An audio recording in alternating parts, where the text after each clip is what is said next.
You're watching Mirror 7 News. Stay informed, stay ahead for more news.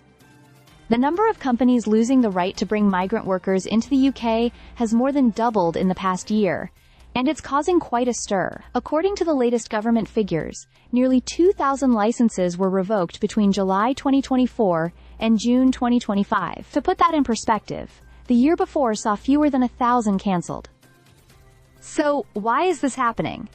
The Home Office says these cancellations weren't random. Many of the employers were found to be breaking immigration rules, underpaying staff, or even exploiting workers who relied on those jobs to stay legally in the country. Some businesses were also accused of using the visa system to help people bypass immigration controls altogether.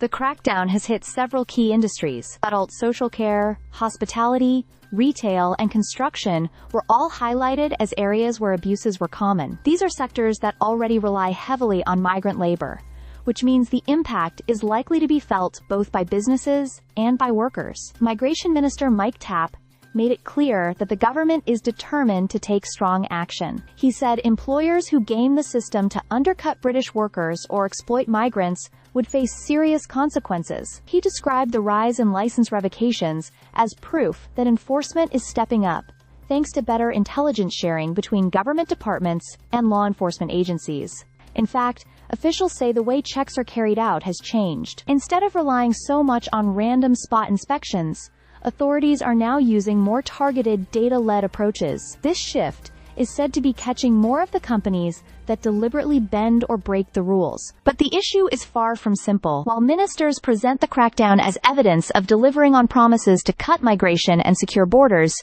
critics argue that it only scratches the surface. The Conservative opposition has accused Labour of tinkering around the edges and not addressing the wider reliance on foreign workers. Others, including business leaders, warn that shutting firms out of the visa system could make it harder to fill vital roles, especially in sectors already facing staff shortages. The figures also show how sharply enforcement has risen in just a few years. Only a couple of hundred licenses were being revoked annually in 2021 and 2022.